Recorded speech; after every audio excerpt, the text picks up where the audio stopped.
Beleza? Bom, essas aulas aqui serão um pouco menores que as primeiras a gente estava informando sobre as questões de seminários, né? Algumas explicações. Essa aqui a gente já vai ir direto para a matéria, tá bom? Então ela é uma aula um pouco mais curta que as outras. Bom, essa aula nós vamos falar sobre as reformas, né? Que por mais que a gente diga que eram reformas religiosas, a gente vai ver que elas eram reformas também culturais da Idade Média. A gente vai dividir essa nossa aula aqui em três partes. A primeira parte a gente vai falar do contexto geral, né, de como é que era a Europa, o contexto geral da Europa nesse período medieval. Vamos falar sobre os reformadores, que eram aqueles que promoveram as reformas, e a gente vai terminar falando da contra-reforma, entender direito o que foi essa contra-reforma. Para a gente iniciar, vamos falar então, como a gente vai falar sobre religião, né, vamos estar falando sobre religião, é importante a gente ressaltar uma consideração importante a respeito das religiões hoje em dia. Vocês sabiam que a cada 3 dias o governo recebe uma denúncia de intolerância religiosa no Brasil? E os principais agredidos com essa intolerância são as religiões afro-brasileiras. É interessante a gente saber dessa observação, porque a gente vai ver que lá na Idade Média a gente começou a ter a alternância de religiões, que até então era pregada somente a religião católica, e isso até hoje ainda reflete na sociedade. Até hoje nós temos aí a intolerância religiosa. Mas vamos lá, vamos falar do contexto que acontecia toda essa reforma. A gente vai pensar que nessa Idade Média a Igreja Católica tinha grande poder e muitas riquezas. Então, era uma grande instituição nesse período.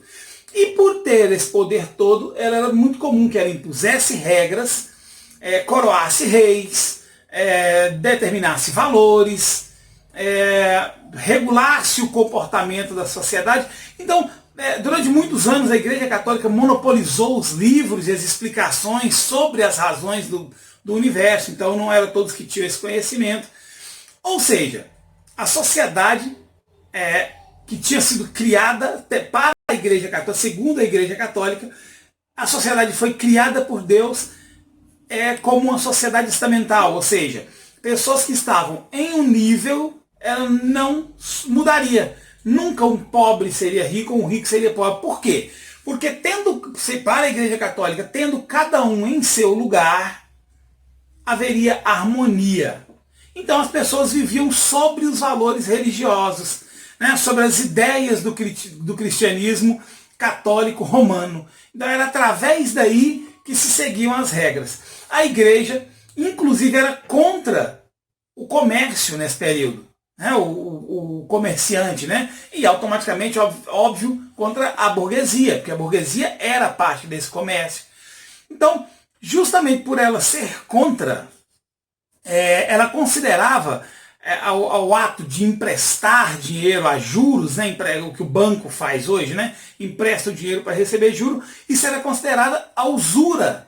Usura era emprestar dinheiro a juros, e isso era considerado um pecado grave. A igreja tanto condenava a usura, quanto condenava o lucro, porque esse lucro faria que essa sociedade mudasse de patamar. Então a gente ia ter pessoas que eram pobres, que através do comércio progrediram para a burguesia, né?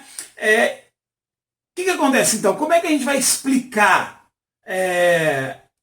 tragédias como aconteceram, a peste negra, explicar as guerras que aconteceram durante o período da Idade Média? Como é que a gente ia explicar a fome? Isso tudo para a igreja eram castigos divinos. Por mais que isso aí tivesse afetado também a igreja, eram considerados castigos divinos. Ou seja, acontecia nessa época que a gente chamava de teocentrismo. Ou seja, as ideias da igreja eram o que regiam a política da época, era o que centralizava as sociedades da época. O que acontece então? A gente vai ter nesse período o aparecimento dos primeiros estados modernos, e com esse estado moderno a autoridade do rei passaria a ser maior. Então a gente teria o início do absolutismo, né, o rei absorvendo todo o poder para ele. O comércio passaria a ser a grande atividade comercial, a grande atividade financeira da época. as cidades estariam crescendo, estaria adquirindo maior autonomia, e essas transformações vividas eram retratadas na cultura renascentista. A cultura renascentista era uma forma de arte que iria mostrar para o mundo, através da razão, da crítica, do individualismo, era através disso aí que se mostrava esses novos valores, que se compunham esses novos valores medievais. O mundo estava sendo mudado a partir da Europa. Então o que a Europa vinha através desse renascimento, desses renascentistas mudando, aí a Europa mudava também o restante do mundo. O mundo ia mudando a partir da Europa. E a igreja permanecia inerte a isso.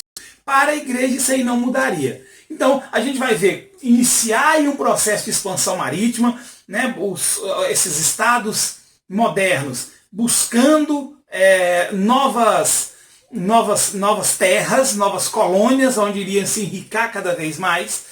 Estaria tendo essa expansão marítima, e o humanismo começava a vir daí, surgia o racionalismo, e aí, ao invés do teocentrismo que a gente já tinha, começaria a aparecer aí o antropocentrismo, ou seja, a valorização do ser humano. Então, a gente ia vendo aí a queda acelerada desse mundo medieval que acontecia. Vamos entrar agora no Renascimento. O que foi esse Renascimento? O Renascimento justamente os problemas e as contradições da igreja, principalmente na formação do alto clero, era o que era criticado por esses renascentistas. O envolvimento do clero com a nobreza, a riqueza material que a igreja tinha, isso tudo era criticado. A influência da igreja na política, as intrigas da corte, principalmente lá em Roma, da igreja na corte romana, os escândalos de corrupção que aconteciam dentro da igreja, isso via influência, e automaticamente esses comportamentos do alto clero, porque a gente tinha dois cleros, um clero que era chamado de clero regular, que era esse alto clero, a parte econômica, a parte que ganhava dinheiro dentro da igreja, e o clero regular, que era aquele clero, o clero secular era esse alto clero, e o baixo clero, onde eram os padres, era quem lidava diretamente com os fiéis, era considerado clero regular. Esse clero regular sofria influências, obviamente, desse alto clero. Ela acabava sendo influenciada. E uma coisa que era muito criticada por esses renascentistas era justamente essa vida mundana dos padres. Isso escandalizava muitas pessoas. Esse poder material que a igreja tinha. Ou seja, a igreja que pregava sempre as benevolências de Cristo, também pregava o acúmulo de riquezas, de bens materiais. Bom, havia também o que eles chamavam de mercantilização da fé. O que era essa mercantilização da fé? A igreja nessa época construía a Basílica de São Pedro no Vaticano. E para compensar esses gastos, a igreja começou a fazer algumas atitudes, ter algumas atitudes para ganhar mais dinheiro e compensar esses gastos. Então, uma delas era a sinomia, que era o quê? Era a venda de cargos religiosos. Então, se eu chegava hoje e falava que queria ser padre, eu pagava e virava padre. Ou seja, que preparação a pessoa comum teria para ser padre? Nenhuma. Então, automaticamente, a gente ia ver acontecendo um monte de coisa errada dentro da igreja, porque essas pessoas não tinham preparação para assumir essa vida religiosa. Outra coisa que acontecia muito eram as indulgências. O que era a indulgência? A indulgência era a venda de perdão. Se você cometia algum ato errado e você queria ser perdoado por aquele ato, você precisava pagar para ser perdoado. Outra coisa era o comércio das relíquias da igreja. Se cultuava as relíquias na época. Então, a gente vai ver pedaços do Santo Sudário sendo vendidos, fragmentos de cruz, da cruz de Cristo sendo vendidos. A gente vai ver migalhas de pão da última ceia, da Santa Ceia de Jesus sendo vendidos, coisa que não eram reais. reais, obviamente era montado pela igreja para ser vendido. Tem relatos que citam que os fragmentos de cruz que foram vendidos na época da Idade Média dava para construir mais de 10 cruzes. Né? Construiríamos várias cruzes. Sudário, se fosse pegar cada pedaço daquele e montar, dá para formar uma bandeira igual a do Corinthians, que fica em cima da torcida lá, né? Que, inclusive a torcida do Corinthians é gigante, né? É muito grande. Então a bandeira também era muito grande. Voltando para a matéria, a gente vai ver que isso aí era montado pela igreja. E aí então,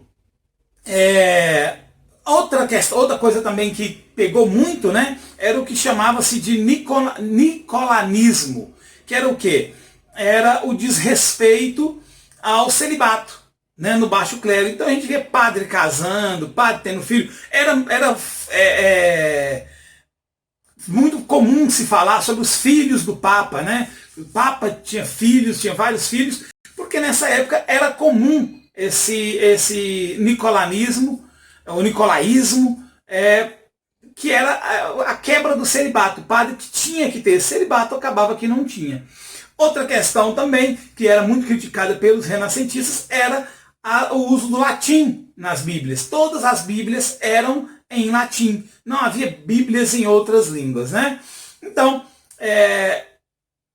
esses renascentistas criticavam muito essas coisas e aí condenavam, né, esse lucro da igreja, né? E você vê a igreja adquirindo cada vez mais riqueza e condenando o lucro obtido pelos comerciantes, pelos burgueses e a usura. Beleza. Quem eram esses reformistas, pessoal? Esses reformistas eram padres e monges que se revoltavam e enfrentavam o Papa, né? Muitos deles eram excomungados e expulsos da igreja justamente por discordar dessas ideias do Papa. Bom, nessa época, nobres e reis apoiavam esses reformistas, porque essa era uma possibilidade de enfraquecer o poder político da igreja. Vamos pensar que a igreja tinha um poder muito parecido com o da nobreza. Então esses nobres, esses reis apoiavam esses reformistas para derrubar um pouquinho desse poder da igreja. Outra questão também que era muito usada, né, nesse período aí para esse apoio era de se controlar as riquezas da igreja. A igreja detinha uma grande gama, 70% das terras que existiam na Europa eram terras de poder da igreja, né? E por outro lado, os burgueses acabavam, por serem condenados pela igreja, também aderiram a esses reformistas aí, né, esses reformadores. Então a gente ia ter um apoio da nobreza, dos reis e dos burgueses a esses reformistas. Nós vamos falar de 3 reformas muito importantes. A primeira dela vai ser a reforma promovida por Martim Lutero, que daria origem ao luteranismo. A gente vai ter a reforma de João Calvino, que vai ser da origem ao calvinismo. E nós vamos ter a reforma de Henrique VIII, que vai dar origem ao anglicanismo. Vamos lá. Primeiro vamos falar do luteranismo, porque foi o que deu base para todas as religiões que viriam a surgir. Tá? Todas essas novas religiões. Primeiro vamos pensar o seguinte, essas religiões elas receberam o nome de protestantes por justamente protestar contra a Igreja Católica. Então elas eram religiões protestantes. O luteranismo ele surgiu na Alemanha. Martim Lutero era um era um monge católico. E por ser um monge católico, ele começou a discordar. Ele estudava muito as epístolas de São Paulo, né? A epístola de São Paulo aos Romanos. E essas epístolas levaram ele a formular em 1517 as 95 teses. Essas 95 teses foram fixadas na porta da abadia da cidade de Wittenberg, na Alemanha. Essas 95 teses visavam provar os abusos da igreja e os desvios que o Papa tinha, né? De acordo com a igreja, Martim Lutero era considerado um anticristo, justamente por pregar contra a igreja católica. Ele, por outro lado, pregava contra o Papa Leão X na época, e ele alegava que o Leão X era o anticristo. Então, havia uma briga entre Martinho Lutero e a igreja. Alguns estados absolutistas nessa época autorizavam, inclusive, chegaram a autorizar, inclusive, a partir dessas 95 teses aí, o confisco de bens da igreja, né? Esses católicos e protestantes iniciaram uma verdadeira guerra na Alemanha durante esse período, né? Imperadores acabaram reconhecendo a importância e dando valor a essa nova religião que surgia, essa nova igreja que vinha surgindo. E com essa nova igreja surgindo, Martinho Lutero, durante esse período de guerras entre protestantes e católicos, Martinho Lutero começou a escrever os seus primeiros catecismos e difundir essa nova doutrina na Europa. O que Martinho Lutero pregava nessa nova religião, nessas religiões protestantes? Primeiro, só a fé iria levar à salvação. Não existia mais indulgência, esse negócio de pagar para ter perdão. Só a fé dava o perdão. Outra coisa, o fim do culto aos santos e à Virgem Maria, coisa que a igreja pregava, a igreja católica pregava e Martinho Lutero condenava. Outra, a abolição do celibato sacerdotal. A partir dali, os ministros da igreja poderiam se casar, poderiam ter família. Que é o que acontece nas religiões protestantes. Os pastores têm uma família. Na religião católica, isso aí a gente vai ver lá na frente, que ela vai manter isso aí, ela vai continuar tendo o celibato aos padres. Havia também, segundo Martinho Lutero, o fim da hierarquia no clero. Ou seja, não teria mais papa, ou seja, teríamos as pessoas responsáveis dentro de cada igreja, mas não haveria mais uma hierarquia lá dentro. Pregava também a simplicidade, a simplificação do culto, principalmente através da língua, que naquela época era só a língua latina, né, só o latim. Ali Martinho Lutero pregava que essa língua poderia ser a língua nacional de cada lugar. Porque, vamos pensar, aonde se tinha as missas faladas em latim, as pessoas não tinham sequer conhecimento, muitos não falavam latim, então não tinham sequer conhecimento do que estava sendo falado. Martinho Lutero pregava o quê? Que se falasse na língua nacional. Aonde tivesse uma igreja, aonde tivesse uma Bíblia, ela deveria ser na língua nacional daquilo ali. Pregava também a simplicidade material, ali aquela riqueza, aquela ostentação que a igreja católica tinha, ele era contra. A salvação pela predestinação, ou seja, você era predestinado, você tinha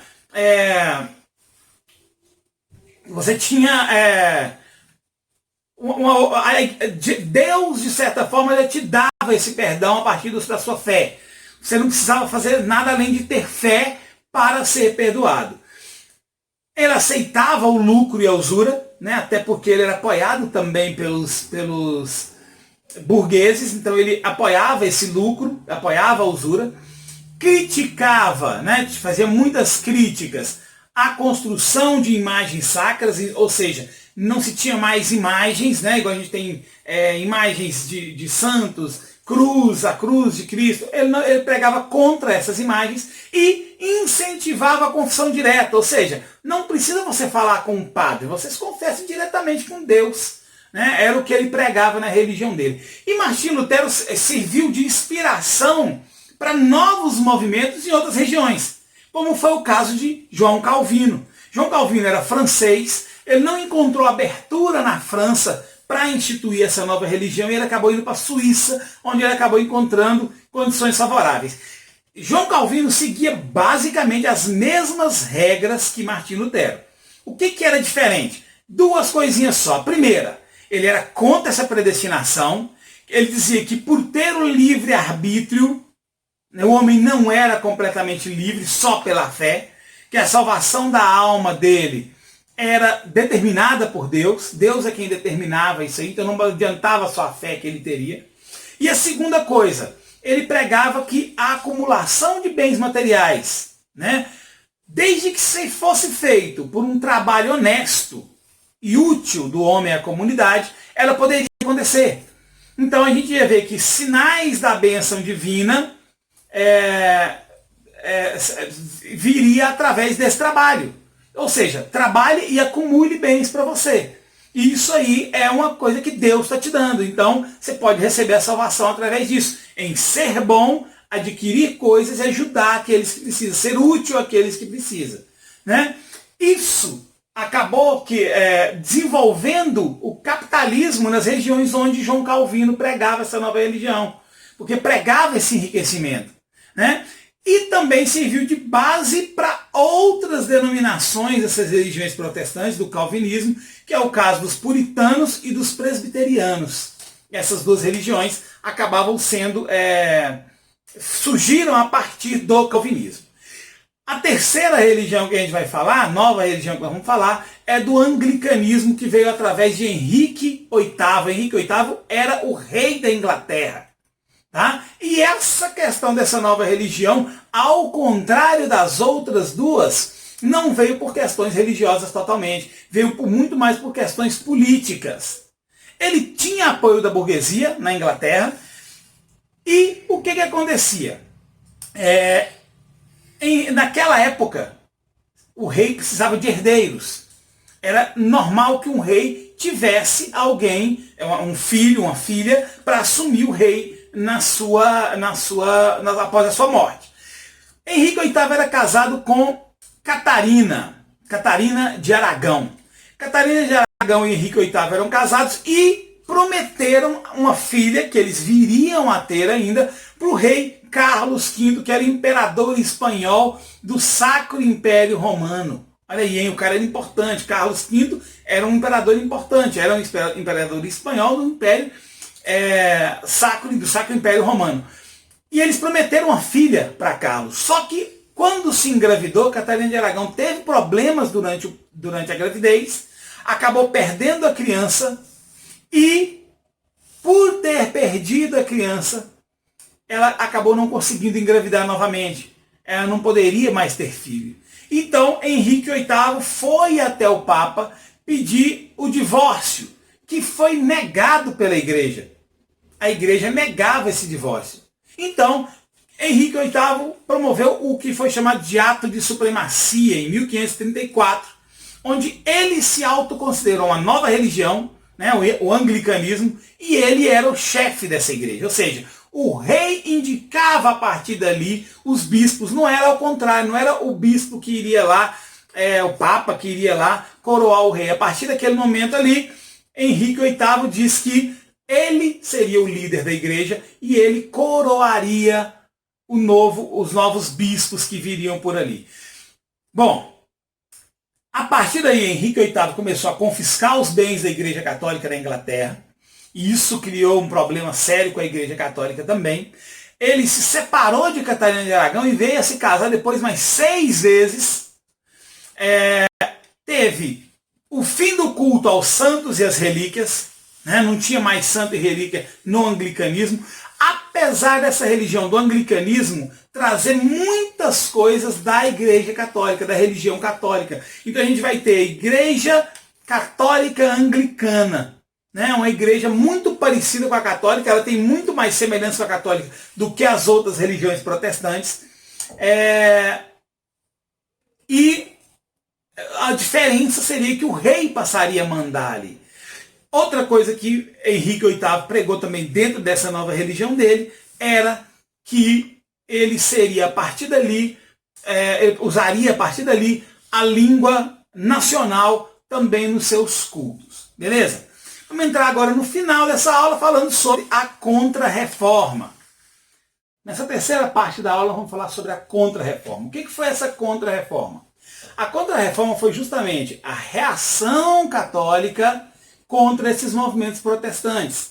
Tá? Isso envolveu uma mudança de comportamento da Igreja Católica, uma padronização da doutrina católica mundialmente, então não tinha mais um lugar a Igreja Católica de um jeito e em outro lugar de outro jeito, e um rígido controle sobre o clero. A partir dali começaria a se controlar muito mais o clero.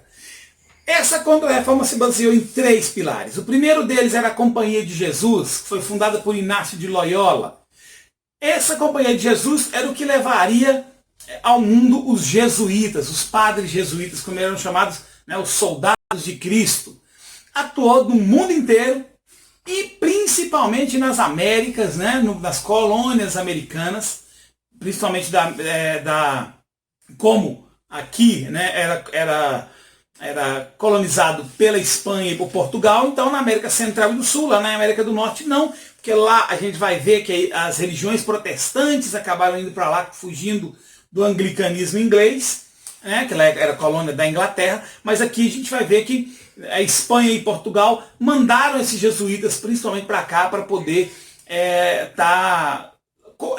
catequizando os nativos dessa nova terra, né? As principais figuras que a gente vai ver dessa companhia de Jesus, desses jesuítas, são Manuel da Nóbrega, José de Anchieta e Antônio Vieira. Eram os três que vieram para cá para o Brasil, a gente vai ter conhecimento maior deles.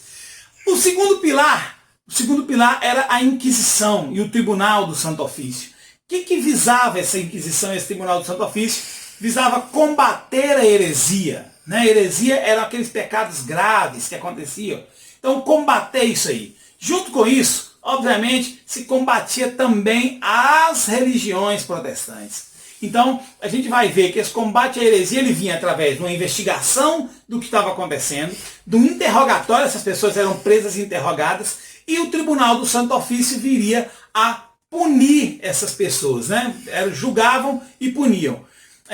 Nesse período, o bem daquele condenado era confiscado pela igreja. E nós vamos ver que muitos dessas condenações implicavam em morte, né? A gente vai ver muitas pessoas sendo mortas na fogueira por serem consideradas hereges, né? Pessoas hereges que vinham contra os princípios da Igreja Católica.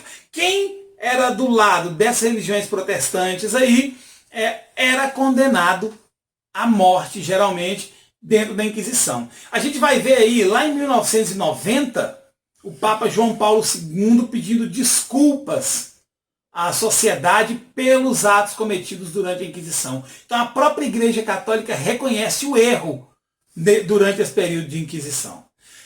Nós vamos ter também, nesse período, o terceiro pilar, que era o Concílio de Trento. Esse Concílio de Trento foi uma reunião da alta cúpula do clero católico na cidade de Trento, onde iria se ter novas regras para a Igreja Católica. Algumas delas foram mantidas, outras foram mudadas. Por exemplo, se manteve o celibato. Né? Não se tirou o celibato dos padres. Os padres continuavam não podendo se casar. A Bíblia continuaria em latim. A autoridade do Papa era a principal na interpretação da palavra, né? do que estava escrito na Bíblia. Mantinha o culto à Virgem Maria e aos santos, mantinha os 7 sacramentos da Igreja Católica, né? Ali, batismo, comunhão, casamento, extrema-unção, os 7 sacramentos.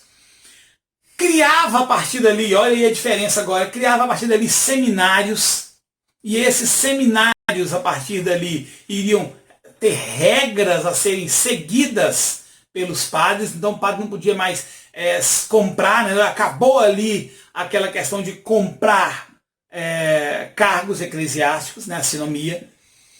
Parou também, acabou ali a venda das relíquias católicas, não tinha mais isso.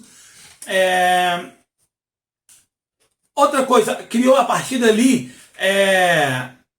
o Index.